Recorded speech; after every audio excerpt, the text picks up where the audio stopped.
सोफे पर बैठकर सब्जी काट रही होती है। तभी अचानक उनमें से एक बैंगन सड़ा हुआ निकल जाता है। आजकल सब्जियां कितनी महंगी आने लगी हैं और ये बैंगन भी सड़ा हुआ है। एक काम करती हूँ, इसका आधा भाग काट कर निकाल देती हूँ और आधा बना लूंगी। इससे पैसों की बचत भी हो जाएगी और सब्जी भी बन जाएगी। मैम साहब, सर्फ खत्म हो गया है, मैं कपड़े कैसे धोऊं? टुनटुनी, मैंने कल ही तो तुझे नया पैकेट खोल कर दिया था सर्फ का। इतनी सारी सर्फ इतनी जल्दी कैसे खत्म हो गए? लगता है तूने सारा सर्फ पानी में बहा दिया होगा। रुक, अब मैं तुझे सर्फ नाप कर दिया करूँगी।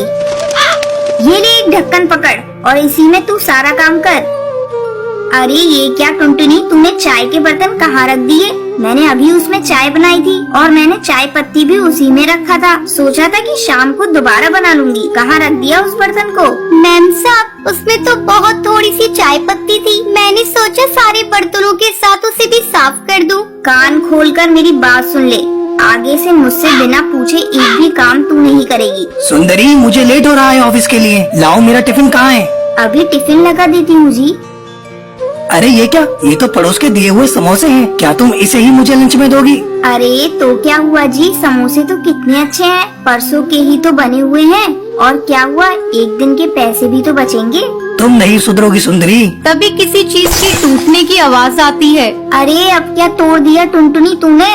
अरे कुछ नहीं मैम साहब, वो मेरी रानी बिटिया से एक कप टूट गया है। अरे ये तेरी बेटी है या आफत है? एक काम कर, कल से तुम इसे मेरे यहाँ पर बिल्कुल मत लेकर आना। और हाँ, कप के पैसे तो मैं तेरी पगार से काट लूंगी। अरे मैम साहब, मैं बहुत गरीब हूँ।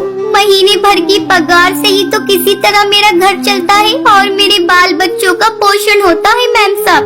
वो सब मैं नहीं जानती, मैं तो पैसे तेरे ही पगार से काट लूंगी उस कप के।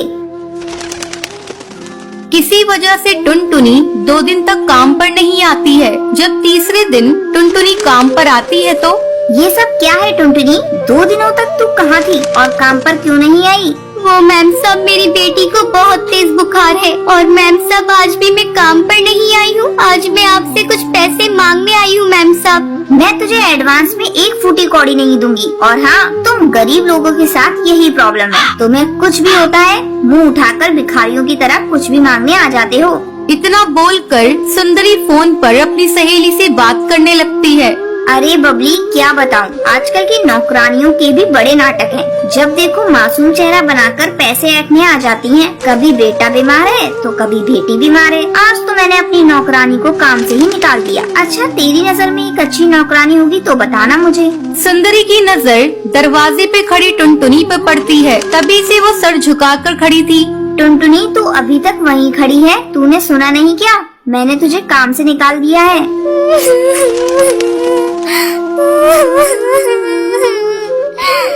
नहीं नहीं मालकिन, मुझ जैसी गरीब के साथ ऐसा मत करिए। मैं कहाँ जाऊंगी मालकिन? इतनी जल्दी मुझे कोई काम नहीं देगा मालकिन। मालकिन, मैं आपसे कभी भी एडवांस नहीं मांगूंगी। अच्छा ठीक है, अब ज्यादा मक्खन मत लगा और जाकर किचन में काम कर। और हाँ, ज्यादा टाइम ये नूडल्स लेते जाना, तेरी वो रानी खा लेगी। टुनटुनी जब काम कर वापस घर लौटती है तो सुंदरी के दिए हुए नूडल्स को भी साथ ले आती है। बेचारी टुनटुनी को पता नहीं था वो नूडल्स 3 दिन के बासी हैं। टुनटुनी अपनी मासूम सी बच्ची को वो नूडल्स खिला देती है। नूडल्स को खाते ही रानी उल्टियाँ करने लगती है। माँ, मेरी तबीयत ठीक नहीं लग रही है माँ। अरे रानी बेटा, क्या हुआ?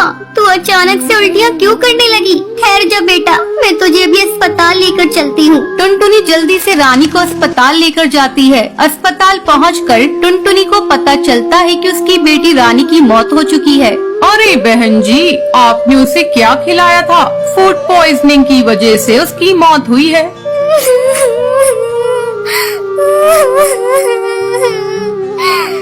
डॉक्टर साहब, मेरी बच्ची ने तो नूडल्स खाया था। मेरी बच्ची तो बहुत भली चंगी थी। डॉक्टर साहब, थोड़ा सा बुखार था, नूडल्स खाते ही उसे उल्टी आने लगी। डॉक्टर उस नूडल्स की लैब में टेस्टिंग कराते हैं तो उन्हें पता चलता है कि वो 3 दिन का बासी था। डॉक्टर जैसे ही ये बात टुनटुनी को बताता है तो उसके पैरों तले जमीन निकल जाती है। उसे पता चलता है कि उसकी कंजूस मालकिन की वजह से ही उसकी बेटी की आज मौत हो गई।